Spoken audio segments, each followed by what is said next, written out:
যেমনটি আজকে আমরা জাতীয় ঐকমত্য কমিশনের সংলাপে দেখলাম যে বিএনপি ওয়াকআউট করেছে এবং ফের আবার সংলাপে যুক্ত হয়েছে এবং দলটি যেমনটি বলছে যে সংবিধান সংশোধনের বিষয়ে তারা সর্বোচ্চ সহযোগিতা করছে, তবে নির্বাহী বিভাগের ক্ষমতা খর্ব হলে রাষ্ট্র পরিচালনায় ভারসাম্য নষ্ট হবে। এখনো কি আসলে ক্ষমতা কেন্দ্রিক মৌলিক সংস্কারগুলোর বিষয়ে আমরা ঐকমত্যে পৌঁছাতে পারিনি? ধন্যবাদ আপনাকে। দেখেন, ওয়াকআউট করা আবার ফিরিয়ে যাওয়া, আমি এটাকে খুব চমৎকার একটি গণতান্ত্রিক সৌন্দর্য আজকে উপভোগ করলাম যে বিএনপির মধ্যে একটি বড় দল, তারা একদিকে যেখানে তারা একমত হতে পারছে না, তারা খুব নিয়মতান্ত্রিকভাবে তারা বিরোধিতা করছে, যুক্তি তর্ক তারা দিচ্ছে, আবার কিছুক্ষণ পরেই ফিরে এসে তারা হাসি মুখে মাইক্রোফোনটি হাতে নিয়ে তারা আলোচনায় অংশগ্রহণ করছে। এটি আমরা দেখতে চেয়েছিলাম গত 18টি বছর, যেটি অনুপস্থিত ছিল। দেখেন, সংবিধান সংশোধন করতে হবে না এই উপলব্ধি বিএনপির হবে কেন?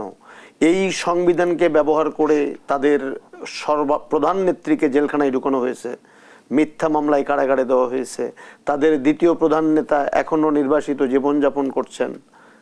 শুধু এই জুলাই বিপ্লবে 1400 জন, আজকে দেখছিলাম জুলাই সনদের যে 7টি প্রস্তাবনা ঘোষণা করা হয়েছে, অঙ্গীকারনামা যেটা আমরা বলছি, যে সমস্ত রাজনৈতিক দলকে প্রেরণ করা হয়েছে, তার প্রিয়াম্বলে দেখছিলাম যে 1400 জন মানুষ আত্মাহুতি দিয়েছে এই জুলাই বিপ্লবের জন্য, এই পরিবর্তনের জন্য, এবং প্রায় 20,000 মানুষ আহত হয়েছেন। ঐকমত্য কমিশন বলছে তাদের এই খসড়া প্রস্তাবনায়। তো এরকম একটি বাংলাদেশে সংবিধান সংশোধন করে একটি গণতান্ত্রিক সংবিধান আপনি তৈরি করবেন না, এটি কি এই 1400 জন মানুষের আত্মাহুতি আর এই 20,000 মানুষের আত্মত্যাগের সাথে তো প্রতারণা করার সামিল? আর বিএনপি আগাগোড়াই বা অন্যান্য দলগুলো আমরা বলি যে আগাগোড়াই তারা কিন্তু সংস্কারের মধ্য দিয়েই গেছে। এনসিপির কথা যদি আপনি বলেন যে নির্বাচন হতে দেবেন না, সংস্কার না হলে, সংস্কার তো চলমান প্রক্রিয়া, আপনাকে তো বলতে হবে আপনি কি কি সংস্কারগুলো চান, কতদিনে চান, কি করতে চান, সেগুলো না বলে আজ পর্যন্ত এনসিপির পক্ষ থেকে আমি তাদের প্রতি শ্রদ্ধা রেখেই বলছি, সম্মান রেখেই বলছি, তাহলে আমাদের বিপ্লবী এই 24-এর পরিষ্কার করে বলেন না কেন? একদম পরিষ্কার করে তো বলা উচিত যে আমরা এই সংস্কারগুলো চাই, তাহলে সেটা নিয়ে আমরা কথা বলতে পারি যে হ্যাঁ এই সংস্কারগুলো দরকার এবং এই সংস্কার করতে কতদিন সময় লাগে। শুধু সংস্কার না হলে ভোট করতে, নির্বাচন করতে দেব না, তাহলে 18টি বৎসর মানুষ রক্ত দিল কেন? অনেক রাজনৈতিক নেতা হারিয়ে গেল কেন? কেন বছরের পর বছর রাজনৈতিক নেতৃবৃন্দ, তাদের পরিবার, তাদের সন্তানরা আয়না ঘরে অমানবিক নির্যাতনের শিকার হলো? একটি সুষ্ঠু নির্বাচনের জন্য, একটি ভোটাধিকার নিশ্চিত করার জন্য, জনগণের সরকার প্রতিষ্ঠিত করার জন্য, সুশাসন প্রতিষ্ঠা করার জন্য, আইনের শাসন প্রতিষ্ঠা করার জন্য, শিক্ষাঙ্গনগুলোতে যেন ছাত্ররা, প্রকৃত ছাত্ররা নিরাপদে নির্ভয়ে শিক্ষা কার্যক্রম পরিচালনার পাশাপাশি শিক্ষা সংশ্লিষ্ট যে সমস্ত সাংস্কৃতিক কর্মকাণ্ড, অন্যান্য আদার অ্যাক্টিভিটি যারা আছে, যেন নির্ভয়ে পরিচালনা করতে পারে। হলে যেন আরেকটি কোনো ছাত্র সংগঠনের নেতৃবৃন্দ সিট বাণিজ্য করতে না পারে। এগুলোর জন্যই তো 18 বছর লড়াই করলাম, সেগুলো কি ভুলে যাব?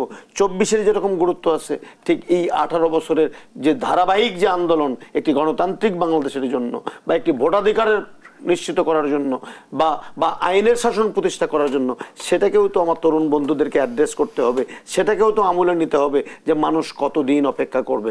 আমি মনে করি যে এগুলা বোধহয় ঠিক হয়ে যাবে।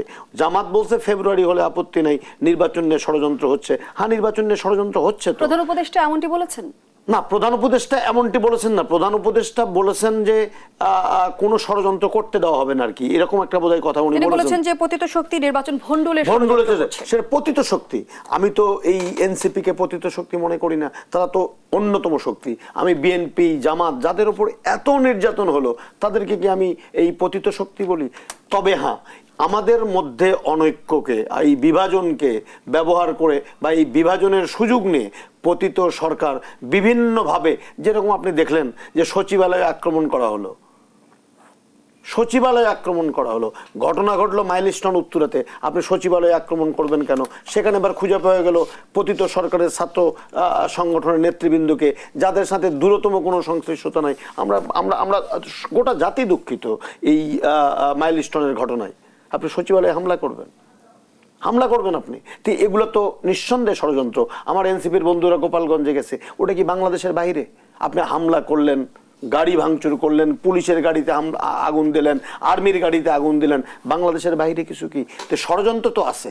এই ষড়যন্ত্র আছে বলেই তো যখন মিটফোর্ডের ঘটনা ঘটলো, ক্যাম্পাসে তারেক রহমান সম্পর্কে জঘন্য ভাষায় স্লোগান দেওয়া হলো, আমরা তো এই বাংলাদেশ চাইনি, এই বাংলাদেশ চাইনি, এই ভাষা শুনতে চাইনি। এবং 24-এ যারা রক্ত দিয়েছে তারা তো একটি সুস্থ গণতান্ত্রিক বাংলাদেশ চেয়েছিল, শ্রদ্ধার বাংলাদেশ চেয়েছিল।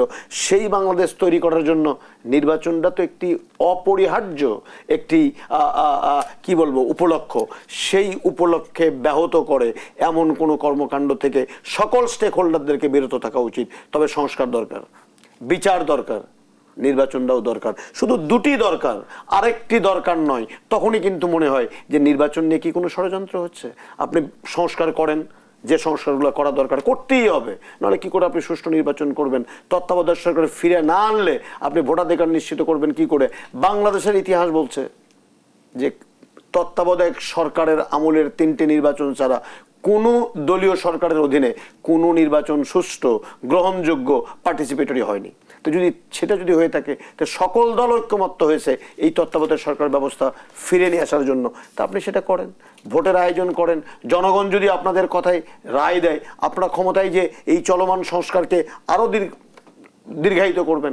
কিন্তু আপনি অনন্তকালের জন্য সংস্কারের জন্য বসে থাকবেন, নির্বাচন পিছিয়ে যাবে, এটাকে ষড়যন্ত্র তো বলাই যায়। তবে সেই ষড়যন্ত্র থেকে আমি শুধু এতটুকু বলতে চাই, যত দিন যাবে জটিলতা তত বাড়বে, যত দিন যাবে তখন বিভিন্ন রকমের অনুসর্গ উপসর্গ এই ঐক্যকে ফাটল ধরনের চেষ্টা করবে।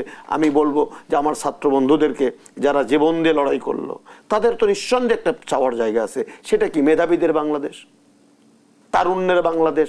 আজকে দেখলাম বিএনপির কোন এক নেতা সালাউদ্দিন সাহেবই বলেছেন যে যারা জুলাই বিপ্লবে নেতৃত্ব দিয়েছে সেই সমস্ত তরুণদেরকে মনোনয়নের ক্ষেত্রে প্রাধান্য দেওয়া হবে। ভালো খবর, নিঃসন্দেহে ভালো খবর। মেধাবীরা আসবে, তরুণরা আসবে এবং তাদের তরুণ চেতনার যে আকাঙ্ক্ষা, সেই আকাঙ্ক্ষা বাস্তবায়নে কাঁধে কাঁধ মিলিয়ে তারা কাজ করবে। এটি জাতি প্রত্যাশা করে।